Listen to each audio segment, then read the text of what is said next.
Please welcome Andrew Ross Sorkin and his guest, the CEO of TikTok, Shou.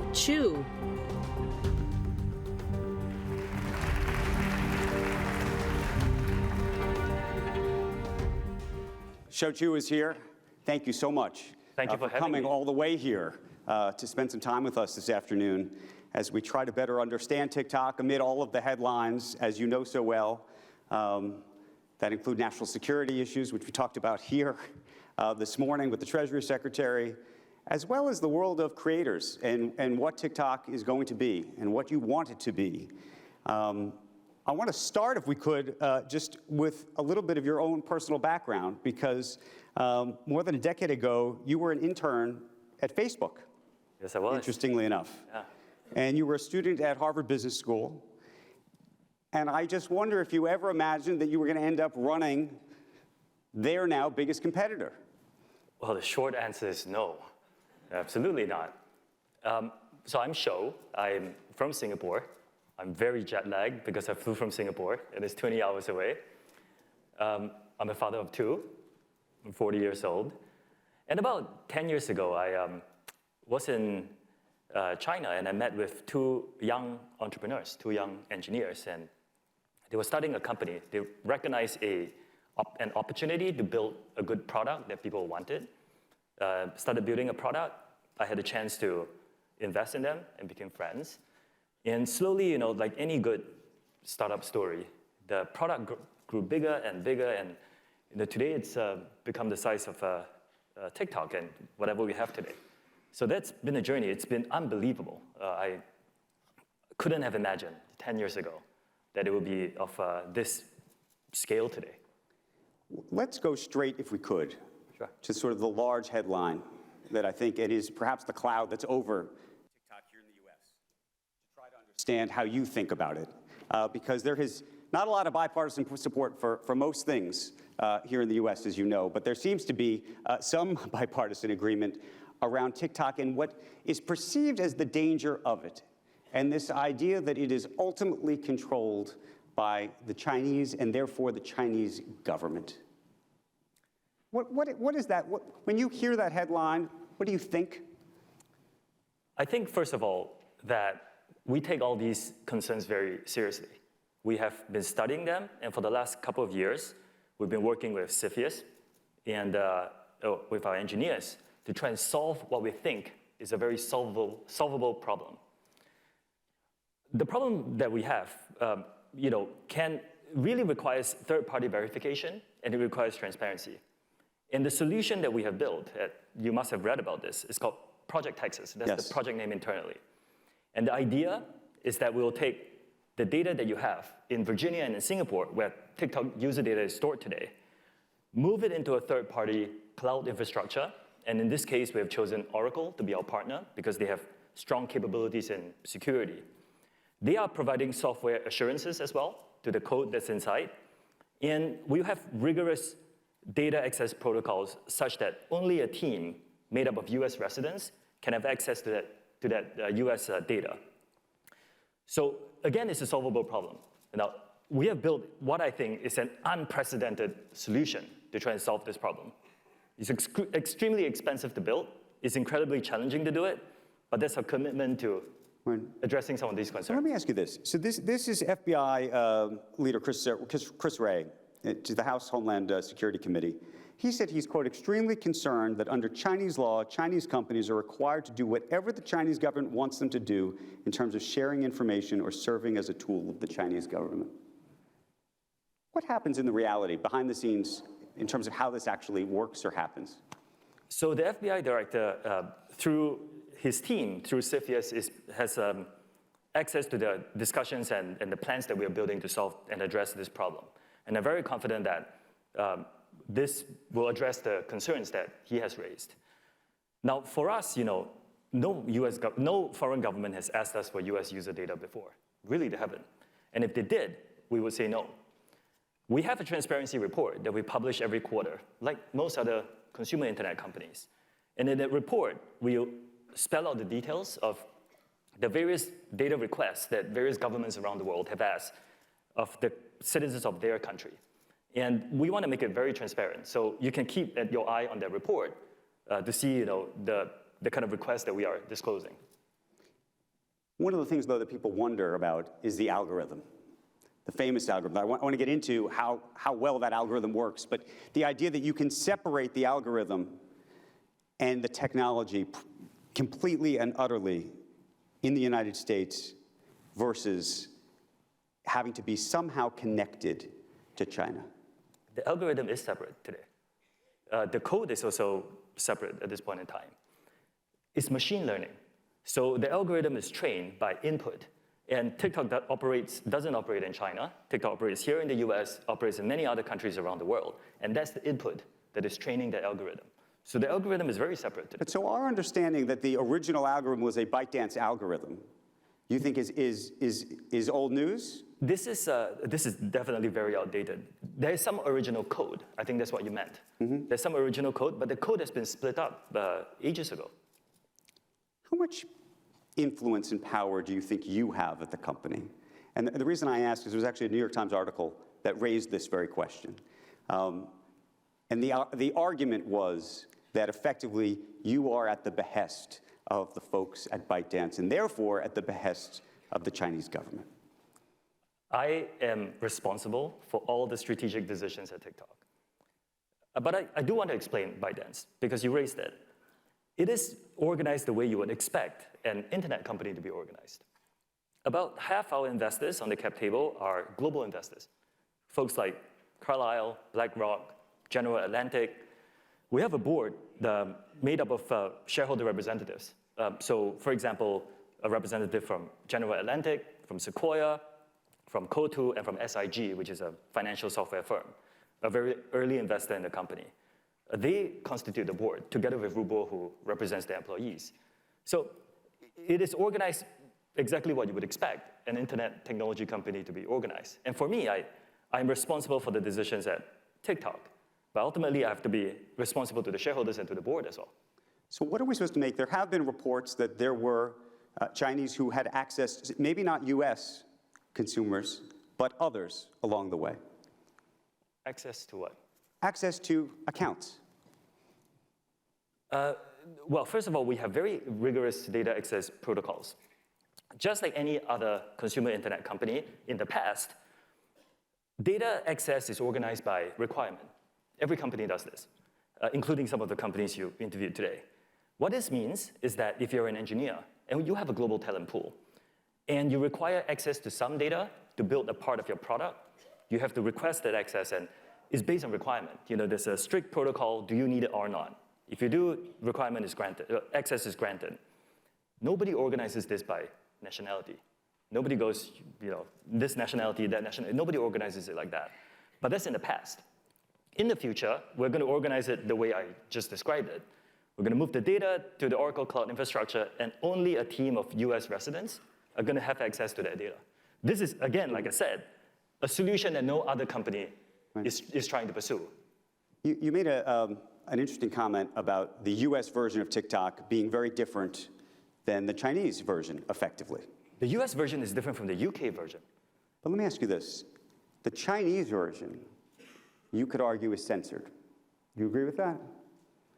Douyin has to follow Chinese. Douyin is the Chinese company that has the short video product. Douyin has to follow Chinese media laws.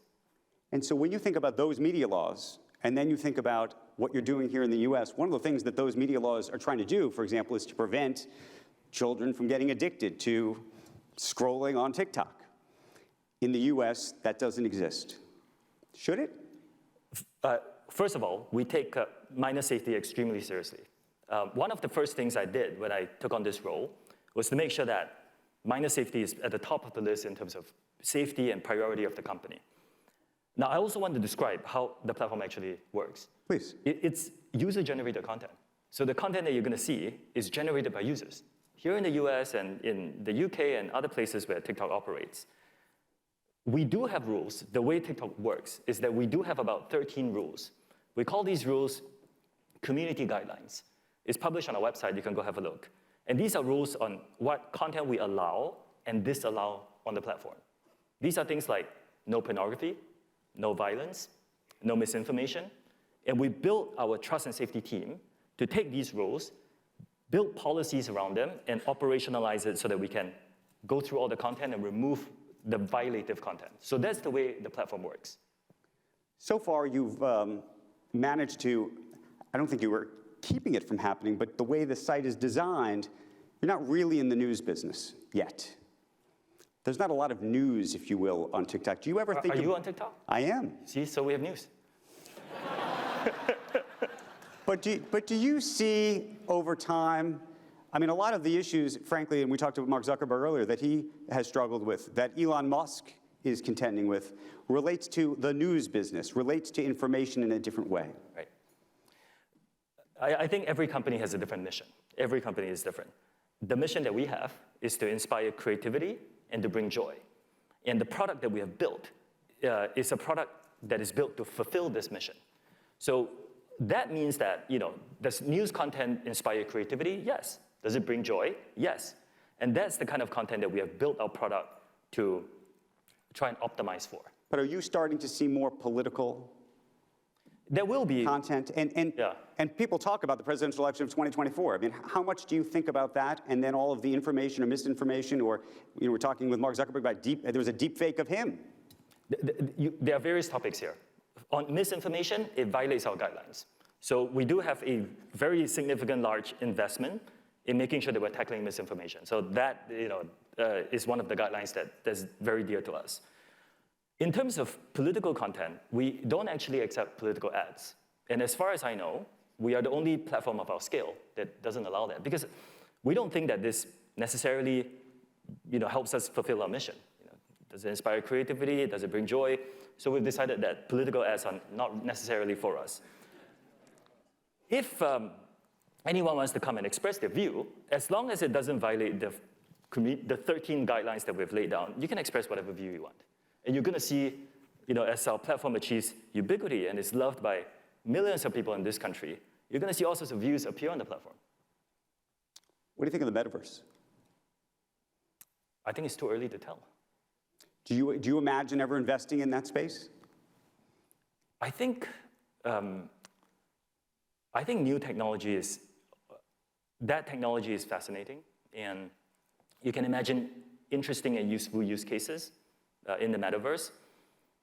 But at the same time, where we are in terms of the adoption curve is so early that I think we need to proportionately give it that sort of weight in terms of investments. And of course, with any of these new formats and technology, we pay a lot of attention to it. But our assessment is that it's still quite early at this point in time. What do you think about, we've talked about it practically now at every session. What do you think about a TikTok? I'm sorry, you are TikTok. I think it's great. What do you think about Twitter and what's happening there?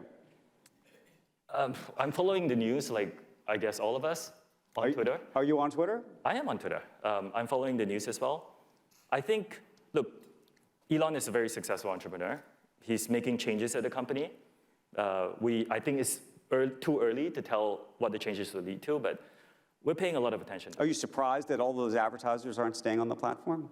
I don't know the details of what the conversations there, but I do think that platforms need to invest in trust and safety. I think platform safety is something that's incredibly important. So you have 2 kids?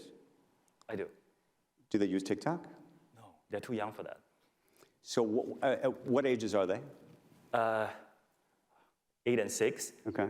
TikTok is, here in the US, if you're below 13, you get a very restricted version of TikTok. And in many other countries around the world, we don't allow users who are below 13. Even if you are a teenager, we have invested in a lot of tools for the parents of the teenagers to be able to have more control of the experience that the teenage children are having. We've also invested a significant amount in understanding the issues that could arise from sort of teenage use and making sure we're investing enough to address those concerns as well. Now, if you're a parent here and your teenage child is on TikTok, go to settings, there's family pairing, click on it, it's going to give you a lot of tools to manage your teenager's experience. What do you think a reasonable amount of time is that people should spend on TikTok? I think people should have freedom to spend as much time as they want on anything, to be honest. But as far as I know, we were the first platform to start pushing out messages if you spend too much time on the platform. So it depends on your age. It depends on the time of the day. I'm not sure how many of you use TikTok here. Okay. I think you got a lot of them. There's Wi-Fi, by the way, for those who haven't. You can find it on the app stores, any app store. Where was I? Depending on your age and depending on the time of the day, we will send you messages to tell you to get off the platform.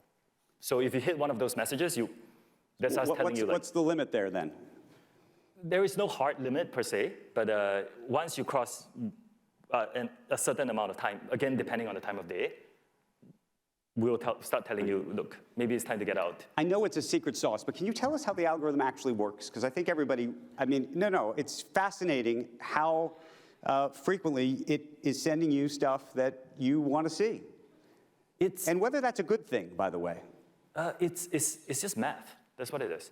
The way the machine learning algorithm works is that it takes all your behavioral signals, which is built into your own experience you're using the app. Like, for example, how long you stay on a video, how quickly you swipe it, do you share it, do you comment, do you like it? It takes those behavioral signals, it organizes it mathematically, and it matches it with content that matches with your behavior. And through that, we recommend the content, the machine recommends the content to you. To your question, there's also dispersion mechanisms so that you're not seeing the same thing all the time. Of course there is. When you think, though, about what this is going to be in the future, what do you want it to be? I mean, if we were talking 5 years from now, is this an entertainment company? Is it a media platform, a social media platform? What is this? I go back to the mission of the company, which is to inspire creativity and to bring joy. Now, the creativity that we mean here is not the narrow definition of just creating a short video.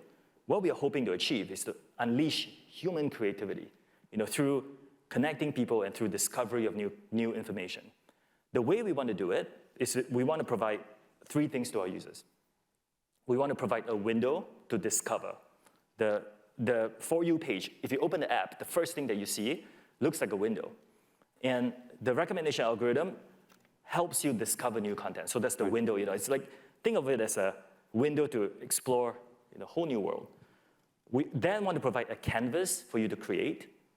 And the canvas is for you to, through our investments in all these effects and filters and, generation capabilities, allow you to publish and express yourself. And of course, we have the guidelines that we talked about to make sure that it remains a safe environment so that you can feel very safe to publish content that can inspire others. And the last thing is bridges to connect people. And this is really fascinating because what we have discovered over time is that through our app, people have discovered their communities. It can be very trivial. Like, if you're a dog lover, you're going to see a lot of dogs. If you don't like cats, you're not going to see cats. If you're a cat lover, you're going to see a lot of cats. But it could also be important things like, there's something called Book Talk. Are you aware of it? I do know about Book Talk. Book Talk has, the last time I checked, 70 billion views globally. It's a movement where people post about their favorite books. And I read somewhere that it's become one of the most important trends that's causing young people to read more, which I think is great. It's given a voice to a lot of minority authors who never had that voice before. It's about discovering. It's about connecting people and finding that community you have. And some people build businesses around this. I've met this guy. His name is Brian. Brian moved from New York to Tennessee. I met him in Nashville. He used to be a photographer. And during COVID, he was sick of living in the city because it was lockdowns. So he moved to Nashville and he started farming. And through that, through posting on TikTok, he discovered a community of people like him, sort of urban dwellers who have discovered this urge to reconnect with nature and farm. And through this, he's built a proper business. He's selling his agricultural products on TikTok right now. And I think it's great. It's about bridges that we are providing to connect people together. And you have millions of these stories all around the country every day. I do want to open up to questions, and we only got a couple more minutes. And I see a hand. I see Bill Ackman, actually, right there in the middle. If we can get a microphone to Bill, that would be great. And then we'll try to get around the rest of the room as quickly as we can.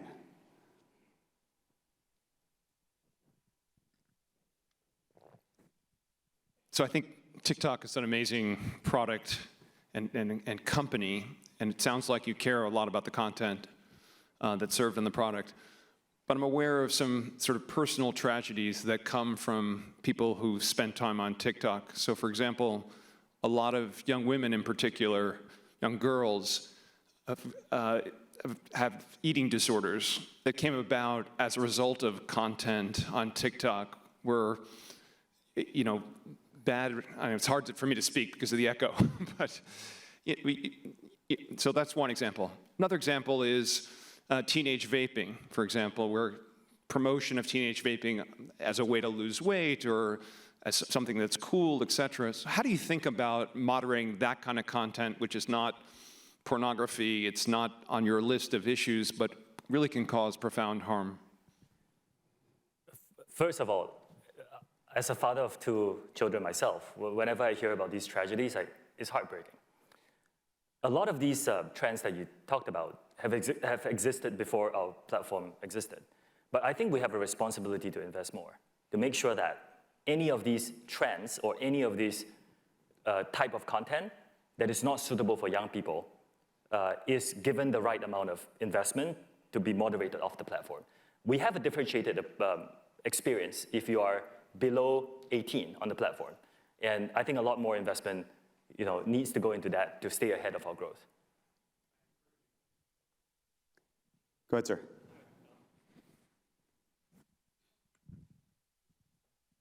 Hello? Oh, there we go. You're good. Thank you, Andrew, for picking me, longtime fan. I also just arrived from Asia, actually. We might be the only 2 coming from Asia. I'm coming from Vietnam. I also actually own a media company that has the same license as TikTok in Vietnam. TikTok's the only major platform to actually have an office in Vietnam. Facebook doesn't, or Meta. Google doesn't. They operate from Singapore, mostly for data reasons, which leads me to my question. We're talking a lot about US data, privacy, and users. How do you guys operate in other countries? A country like Vietnam, which is 100 million people, it's one of the largest markets for TikTok. Today, all the data on, all the TikTok user data is stored in Virginia and in Singapore. But increasingly in the future, we expect data localization to be a theme. I think data security is important. Some of these concerns raised are concerns that we have looked into deeply. And I think we are a little bit ahead of the curve in terms of investing in data localization. And I think in the future, of course, it's not going to be in every single country, but data belonging to certain regions are going to be localized in that region. I think this is a long-term trend. I think we have one more question here. It's the finale. Hi, Maggie Wilderotter. Thank you so much for being here. One of the questions I had was based upon what you just spoke about. You mentioned a number of countries that they are able to have kids watch TikTok and experience it at 13. But you said in the United States there's an exception, like a different app that takes it down into younger children. Why do you do that in the US? It is a legal requirement. It is a legal requirement to provide people below a certain age, in this case under 13, a different app. So you will see this is why all consumer apps have an under 13 experience in the US. I'm sorry? I think what she's asking, it's actually very interesting, is why have the app at all? I have 2 12-year-old boys who actually are in this room, by the way, right now. They have used TikTok, guys. I don't know where they are. Where are they? Right over here, guys. And they didn't lie about their age. You definitely didn't. Maybe you did, he says. I don't know if that's on me or not. But what do you think of that? Just the idea that should this exist for kids who are under 13 at all? I can share more details with you offline, but this is a legal requirement in the United States. Yeah.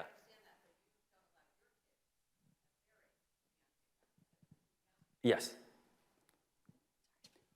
Just to help end this piece of the conversation, I guess the question is, I know that you said it's a legal requirement that kids under 13 have to have a different app, effectively. Yes. But I guess the question is, do they have to have an app at all? Could you limit it so that the kids couldn't have access to it? Is that something you'd ever think about? The last time I checked, no. The answer is no. Like, as in terms of the legal requirement doesn't allow me to do this. But I can get back to you on this. Okay. Final question, just for all of us old folk who don't know any better. Who should we be following on TikTok? Oh, please follow me. I only have 10,000 followers, so please follow me. Follow Andrew as well. I'm sure he's Shou, great. Thank you very, very much. Thank you. Appreciate it. Thank you, everybody. Thank you.